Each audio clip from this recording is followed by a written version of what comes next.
Hello, c'est Mia de Positive Mind Attitude. Après un parcours de plus de 4 ans et demi avant de connaître enfin les joies de la maternité, j'ai décidé d'associer mes compétences professionnelles de thérapeute à mon vécu personnel lié à l'infertilité et la PMA pour accompagner les femmes en désir d'enfant et leur permettre de reprendre le plein pouvoir sur leur fertilité. Si tu veux agir pour ne plus subir, tu es au bon endroit. Que tu sois suivi médicalement ou non, mes conseils te permettront d'avoir un autre regard sur ton parcours et d'adopter une approche globale pour mettre toutes les chances de ton côté. Ensemble, brisons le tabou de l'infertilité. Si tu connais une femme qui est concernée par le sujet, je t'invite à lui partager cet épisode. Maintenant, installe-toi confortablement et c'est parti pour l'épisode du jour. Surmonter un arrêt de grossesse. Avant d'aller plus loin, j'aimerais remercier Pauline pour son adorable message. Pauline me dit que le podcast lui amène la dose d'espoir et d'informations dont elle a besoin au quotidien et ça me touche énormément. J'en profite aussi pour remercier tous les professionnels qui me contactent à la suite d'écoute justement d'épisodes du podcast. Merci à vous de continuer à vous informer, merci à vous d'améliorer la qualité de la prise en charge. Je sais que tous ensemble, on contribuera à avoir une meilleure prise en charge globale des personnes qui sont confrontés à l'infertilité. Donc merci à tous ces professionnels de toutes les professions de prendre du temps pour écouter ces podcasts. Aujourd'hui, j'avais envie de parler de l'arrêt de grossesse. Alors l'arrêt de grossesse, je vais tout de suite apporter une précision parce que je parle effectivement d'arrêt de grossesse, même si je sais que généralement on utilise le terme fausse couche, mais c'est un terme que je n'apprécie pas du tout. Pourquoi ? Parce que le mot fausse couche m'évoque quelque chose qui est faux, quelque chose qui n'a presque pas existé. Et j'ai beaucoup de mal avec ça parce que pour moi, peu importe le temps de grossesse, la grossesse a existé, les émotions ont été là. Et voilà, je n'aime pas du tout le mot de fausse couche, donc celles qui me suivent, celles qui suivent le programme d'accompagnement ont l'habitude. C'est une habitude que j'utilise aussi beaucoup sur les réseaux sociaux et que j'utilise aussi maintenant dans le podcast. Donc voilà, ne sois pas surprise, je ne parlerai donc pas de fausse couche, mais bien d'arrêt de grossesse.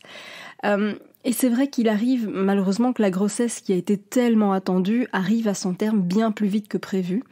Et là, clairement, c'est tous nos espoirs, tous nos efforts, toute notre vie quelque part qui s'envole. Et c'est vrai que c'est assez compliqué et malheureusement, ça reste aussi une statistique, c'est que la fausse couche concerne approximativement une grossesse sur 5, y compris bien sûr les grossesses naturelles. Alors, dans les grossesses naturelles, les grossesses spontanées plutôt que naturelles, dans ces grossesses spontanées, il faut aussi se dire qu'il y a des arrêts de grossesse dont on ne se rend à peine compte finalement parce qu'on n'avait pas encore l'information.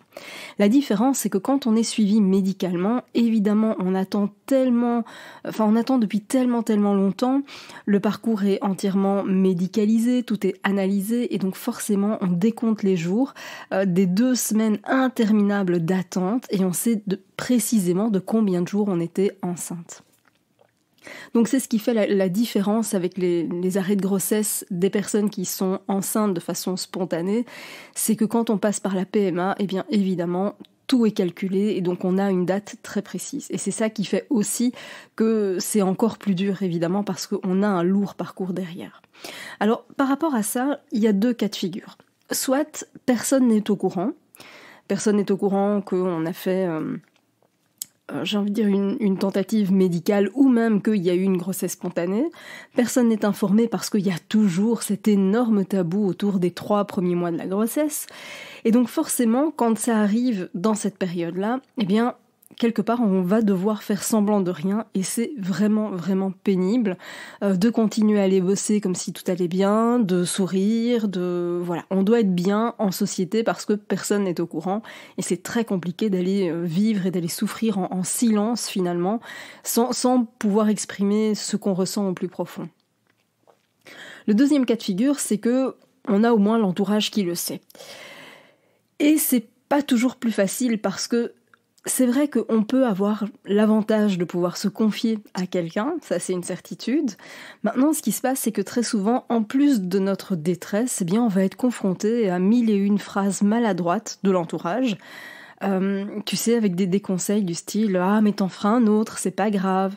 Et puis tu sais, c'est mieux comme ça, il va avoir une malformation. Oh, et puis il était tout petit, c'était pas un vrai bébé. » Tu vois, ce genre de propos qui, quelque part, se veulent rassurants, mais qui, en fait, sont particulièrement assassins. Donc non seulement on doit faire notre deuil, pour autant qu'on puisse le faire totalement un jour, mais donc non seulement on doit faire ce travail de deuil de cet enfant à venir, mais aussi de nos projets, de nos souvenirs avec lui, et en plus de tout ça, eh bien, il faut encore endurer des paroles blessantes. Alors, bien sûr, c'est très souvent, quelque part, des gens qui sont mal à l'aise avec ta peine, avec ta difficulté, et donc c'est vraiment de la maladresse, c'est des langues qui fourchent, par manque de réflexion ou tout simplement parce que le silence est trop lourd à porter. Et donc quelque part, ce sont un peu comme des tentatives de soulagement, mais avec des mots qui assassinent. Alors à titre personnel, je vais aussi te partager mon vécu, parce que peut-être que tu le sais, peut-être que tu ne le sais pas. Mais en tout cas, l'arrêt de grossesse, eh bien, moi je l'ai vécu à 2 reprises et de façon, j'ai envie de dire, relativement tardive, puisque j'étais à 14 et à 16 semaines de grossesse. Et ce qui est vraiment pénible, c'est que aussi au niveau du médical, en plus du manque de tact avec lequel c'est souvent annoncé, c'est aussi l'environnement dans lequel on se trouve. Personnellement, je me suis retrouvée dans la salle d'accouchement. Et c'est pas le meilleur endroit. Donc souvent, ce qui est proposé, eh bien, c'est de faire un curetage ou de prendre un cachet pour évacuer. Alors pour ma part, c'est une étape que j'ai refusée. J'avais absolument aucune envie de prendre rendez-vous pour faire un curetage. Pour moi, c'était au-dessus de mes forces le jour J.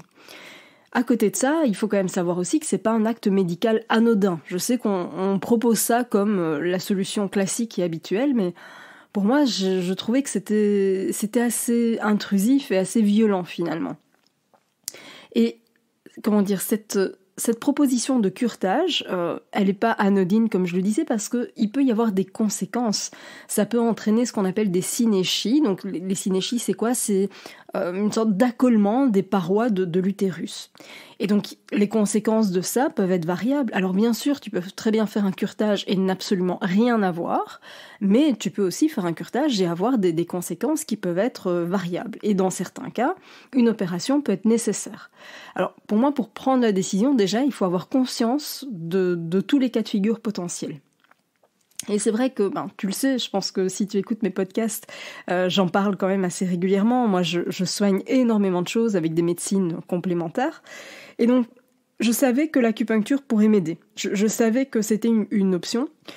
Et c'était assez marrant d'ailleurs, parce que quand j'en ai parlé à mon gynéco, il m'a tout de suite dit « Ah bah tu sais quoi, j'avais pas pensé à ça ». Et il était en fait pas du tout réfractaire à cette idée, à cette tentative. Maintenant, évidemment, je suis pas kamikaze, le but c'est de ne pas prendre de risques avec ma santé non plus, parce que ça peut aussi, le fait de garder cet embryon à l'intérieur trop longtemps, ça peut aussi engendrer des problèmes de santé. Donc l'idée c'était de ne pas courir de risques, et en gros on avait discuté ensemble, et donc il m'avait dit écoute, si tu veux essayer l'acupuncture, pas de problème, ce que je fais c'est que je te laisse 1 semaine, 10 jours grand maximum, pour que tu puisses faire les séances et que ça fasse effet. Et si jamais ça n'avait pas fait effet entre 1 semaine et 10 jours, alors il faudrait procéder à un curetage. Et comme j'avais pas évidemment envie de risquer une infection, j'ai suivi son conseil. Et donc j'ai directement pris rendez-vous. Et il s'est avéré que l'acupuncture a fonctionné très rapidement, en moins de 4 jours. Et ça m'a évité aussi une anesthésie quelque part, tu vois. Et plus encore, à mon sens, ça m'a évité un poids psychologique beaucoup trop lourd à porter. Le curetage, c'était pas du tout quelque chose qui me convenait. Alors bien sûr que ça reste ici une expérience personnelle dont je te parle. Peut-être que toi, tu préféreras en finir plus rapidement et tourner la page, et c'est ok aussi, d'accord ?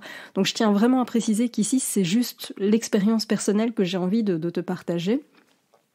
Et pour moi, j'avais pas du tout envie d'avoir une intervention de ce genre, parce que je trouvais ça trop violent, aussi bien physiquement que psychologiquement. Et c'est vrai que souvent, on oublie qu'il y a parfois des moyens un peu plus doux qui peuvent nous aider dans ces moments-là.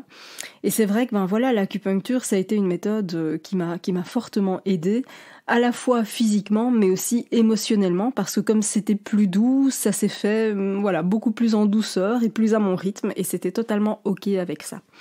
Et donc ce qui est important dans l'histoire, c'est de savoir s'écouter, d'apprendre à t'écouter toi, y compris quand ça va parfois à l'encontre des préconisations médicales. Tu vois, au tout départ, on m'avait dit c'est curetage ou c'est caché. Finalement, ça n'a été ni l'un ni l'autre. Alors évidemment, ne me fais pas dire ce que je n'ai pas dit. L'idée n'est pas de mettre ta santé en danger, bien sûr, d'accord ? Donc il faut toujours trouver un juste milieu, prendre des risques qui sont calculés, ça c'est vraiment super important. Donc quand je dis aller à l'encontre des préconisations médicales, c'est pour autant que tu ne sois pas en danger, bien sûr. Alors, moi d'abord, ce qui s'est passé, c'est que comment je me suis aperçue de cet arrêt de grossesse, parce que c'est vrai qu'on a des représentations parfois qui sont assez erronées, c'est-à-dire qu'on a des représentations où on peut imaginer des grosses pertes de sang, des crampes atroces, etc., etc. C'est pas forcément le cas. Moi d'abord j'ai suspecté que c'était pas ok parce que j'avais des petits saignements. Alors parfois on peut avoir des petits saignements et que la grossesse aille à son terme, hein, j'insiste là-dessus aussi. Donc c'est vraiment intéressant de se poser la question et de se dire bon ok, il y a ça, sans être forcément dans la panique pour autant, mais c'est important d'aller consulter. Et c'est ce que j'ai fait. Donc je suis allée aux urgences, enfin d'abord j'avais appelé mon gynéco mais qui ce jour-là, il était en déplacement professionnel donc ne pouvait pas me recevoir et donc je suis allée aux urgences pour vérifier. Et là ce qui s'est passé c'est que j'avais donc un taux de bêta-HCG qui quelque part était trop faible par rapport à la durée de la grossesse. Et à partir de là, eh bien, s'en est suivi un véritable cauchemar. Pourquoi ? Parce que le corps médical n'a rien trouvé de mieux à faire que de me prescrire des prises de sang tous les 2 jours. Et donc ça voulait dire quoi ? Ça voulait dire que j'étais alors constamment en stress. Parce que finalement, il s'est écoulé 1 mois entier entre la suspicion et l'arrêt réel de la grossesse. Et moi, on m'a recommandé de faire une prise de sang tous les 2 jours, donc t'es en stress total, parce que le jour J, tu fais la prise de sang, et le lendemain, tu stresses jusqu'à l'annonce des résultats. Et le 3e jour, tu recommences, t'es en stress parce que tu dois aller faire la prise de sang, le 4e jour, t'es de nouveau en stress pour les résultats, et ainsi de suite. Vraiment, moi, je vivais plus. Et après 1 semaine, j'ai décidé vraiment de mettre une priorité sur ma santé mentale, parce que de toute façon, j'avais absolument aucun contrôle sur la suite, j'avais plus aucun contrôle sur ce qui allait se passer. Et donc, quoi que je fasse, que je sois en stress ou pas en stress, ça n'aurait strictement rien changé. Et donc, j'ai décidé de préserver ma santé mentale et donc de limiter les prises de sang. Je leur ai dit stop, j'arrête les prises de sang, je veux bien en faire 1 tous les 10 jours, mais ça s'arrête là. Et vraiment, je ne me remercierai jamais assez d'avoir fait ce choix-là, de m'être écoutée à nouveau. Je ne sais vraiment pas dans quel état émotionnel j'aurais été si j'avais vraiment suivi à la lettre leurs recommandations. C'était pour moi beaucoup trop lourd à porter. Alors encore une fois, c'est mon expérience personnelle, peut-être que toi, tu vas préférer faire les prises de sang tous les 2 jours. J'ai envie de dire au final, peu importe, ce qu'il faut retenir de ça, c'est apprendre à t'écouter et relativiser parfois le discours du médical. J'entends que de leur côté, le but c'était de vérifier l'évolution de la grossesse, mais pour moi c'était pas du tout constructif, quoi. C'était très compliqué. Donc vraiment, c'est important de t'écouter par rapport à ça. Aussi, ce que je reproche quelque part, c'est de ne pas avoir été suffisamment informée. Alors quand je dis que je reproche, c'est pas forcément au médecin. Alors oui, clairement, je pense que le médecin aurait pu m'expliquer en me disant, voilà, si jamais la grossesse s'arrête, voilà ce qui va se passer, voilà les pistes possibles, les scénarios qui peuvent se produire. Mais je reproche ça aussi à la société de manière générale parce qu'il y a un énorme tabou sur le sujet. On n'en parle pas dans les films, on n'en parle pas forcément entre amis, il n'y a pas d'explication, etc. Ce qui fait que quand ça arrive, on ne sait pas du tout ce qui va se passer et comment ça va se passer. Et donc, pour moi, il y a vraiment un mythe que je veux casser, c'est que très souvent on te dit « Ah, mais un arrêt de grossesse, c'est comme des grosses douleurs de règles. » Et en fait, c'est pas vrai du tout. C'est pas vrai du tout parce que ça va dépendre du stade auquel on est. Oui, effectivement, si on est à peut-être 1 semaine, 2 semaines de grossesse, peut-être que effectivement, ce ne sont que des grosses douleurs de règles. Par contre, voilà, encore une fois, ça va vraiment dépendre du stade auquel on est. À titre personnel, bon, j'ai accouché, donc je sais aussi comparer, mais j'ai eu de véritables contractions. J'ai perdu énormément de sang, il y a eu beaucoup de morceaux, et c'est pas des choses dont on nous parle à l'avance. Et je pars du principe que ne rien dire, eh bien ça contribue à ajouter un stress énorme à une femme qui est déjà au 36e dessous. Donc il faut vraiment arrêter de minimiser ou de passer sous silence la douleur qu'on traverse dans ces moments-là. Alors bien sûr, j'ai 3 conseils à te donner pour te permettre de surmonter cette épreuve si toi aussi tu l'as traversée. Le premier conseil, c'est d'en parler à quelqu'un. Que ce soit un proche, que ce soit un professionnel, peu importe, mais c'est important de ventiler l'émotion. C'est important de ventiler ce que tu as sur le cœur. Tu sais, ce qui ne s'exprime pas s'imprime. Et vraiment, les répercussions des émotions sur le corps sont assez lourdes. Donc je t'invite vraiment à dire ce que tu as sur le cœur. Je t'invite aussi à prendre ton temps, parce qu'un arrêt de grossesse, c'est pas anodin. Le corps et l'esprit ont vraiment besoin de temps, et il n'y a aucun délai par rapport à ça. Chacune va réagir différemment, et tu vas peut-être trouver ça bizarre, mais pour ma part, après ce mois de stress, j'en ai été finalement soulagée que ça s'arrête, et qu'on mette un terme à ça, parce que psychologiquement, c'était épuisant. Donc tu vois que, et au final, je l'ai presque bien vécu. Alors bien sûr, c'était terrible sur le moment même, mais quand je vois à quel point d'autres femmes ont eu des difficultés à remonter la pente après ça, vraiment, je me dis que je m'en suis au final pas trop mal sortie. Donc c'est important vraiment juste de te rappeler que chaque femme va réagir différemment, que certaines vont s'en remettre en 1 mois et que d'autres vont s'en remettre en 6 mois ou en 1 an ou en 2 ans, et que évidemment, on s'en remet mais on n'efface pas. D'accord ? Ça, c'est aussi important de se dire s'en remettre ne veut pas dire avoir totalement oublié, c'est faux et archi-faux, bien évidemment. Et ce qui est important aussi, c'est de poser un acte qui est symbolique. C'est vrai qu'aujourd'hui, on n'a plus de rituels, on n'a plus de symbolique pour assez peu de choses finalement au quotidien, à part dans la vie de façon générale, à moins que tu sois peut-être baptisé, que tu aies fait ta communion et que tu te sois marié. Ok, tu as connu des rituels. Pour ma part, je n'ai rien fait de tout ça, et donc forcément, les rituels, c'est pas quelque chose auquel je suis habituée, et c'est dommage parce que ça donne du sens. Alors du coup, ce qui peut te soulager si tu es aussi dans ce cas-là, c'est de poser un acte symbolique. Alors l'acte symbolique, ça peut être de donner un prénom, ça peut être de faire un dessin, ça peut être d'écrire une lettre, ça peut être de planter un arbre, pourquoi pas, ça peut être plein de choses. À toi de trouver ce qui te convient. Ça, c'est vraiment important. Et ce que j'aimerais juste te rappeler, c'est que tu n'es absolument en rien coupable de cet arrêt de grossesse.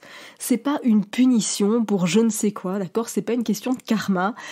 C'est que très souvent, il s'agit d'une malformation chromosomique. Alors bien sûr, il y a d'autres explications qui sont possibles et qui méritent d'être approfondies pour écarter tout risque pour la suite. Je pense notamment à une suractivation du système immunitaire qui fait que du coup, le système immunitaire se met en branle et se dit « Oh là là, l'embryon est un intrus et il faut l'éjecter ». Donc si c'est ça, oui, ça vaut la peine d'aller creuser pour justement apaiser ce système immunitaire et éviter que ça se reproduise, bien sûr. Mais voilà, de façon générale, il y a quand même aussi une grande majorité de malformations chromosomiques, et ça, c'est important de se le rappeler. Et donc, tu n'es en rien coupable de ton arrêt de grossesse, bien évidemment. Si tu veux arrêter de culpabiliser, si tu veux reprendre confiance en toi, en ta capacité à porter la vie, si tu veux comprendre, je t'invite à rejoindre le programme d'accompagnement. Merci d'avoir écouté cet épisode jusqu'au bout. Si tu veux aller plus loin et bénéficier de plus de conseils, télécharge maintenant mon guide offert sur positivemindattitude.fr. Pour encourager ce podcast, merci de mettre une note et ou un commentaire sur ta plateforme d'écoute. Je te dis à très vite pour un prochain épisode.